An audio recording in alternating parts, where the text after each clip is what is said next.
apakan uronyo ingin mencari menghalalkan segala cara karena nafsu. Maka apakan uronyo le urang yang terbit tambang penjara juga kena nafsu. Tak kala urang dalam penjara yang tambang penjara juga karena turuti hawa nafsu. Menya penjara okeylah. Arti gedanyo dibi hukuman dengan na batas. Boku 10 tahun, 20 tahun. Nah harapan dah debit.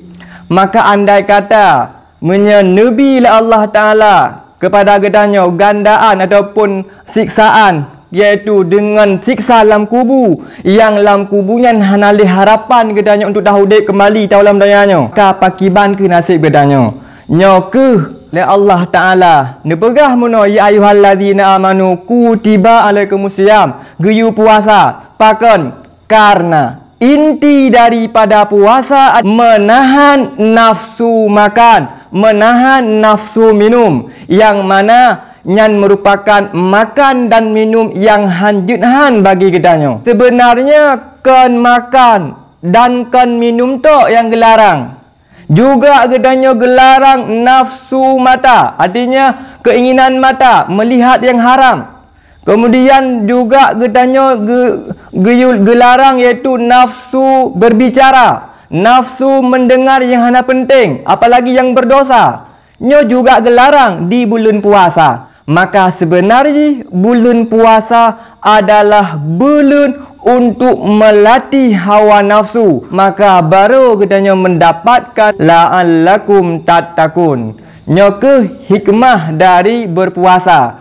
Cukup sayang tak kalan apabila dalam bulan Ramadan, dalam bulan puasa, gedanyo hanya menahan nafsu makan dan nafsu minum. Artinya danyo tatun hana dapat juhbu, tatun hana depi. Tapi tatun tak jaga lisan berbicara yang berdosa.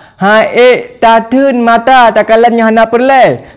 Tatun tunyung untuk mendengarkan perkataan yang berdosa ataupun yang sia-sia. Nyo tatun. Kam min saimen laisa lahu illa ju' wal atas. Berapa banyak urang-urang yang berpuasa, hanya saja mereka hanya mendapatkan dan gerah tanpa pahala. Bahkan karena yang gejaga cuma hana gepaja hubu, yang gejaga cuma hana gejepi, mata hana gejaga, lisan hana gejaga, dan lain-lainnya hana gejaga, maka nyo sia-sia. Dari jino ke tak persiapkan bulan Ramadan ka di depan mata.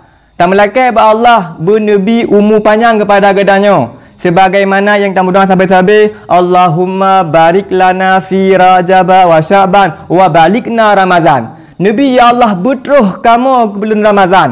Karena bulan Ramazan yang bulan kesempatan, bulan peluang bagi gedanyo untuk tabayu utang-utang dosa dengan Allah Ta'ala.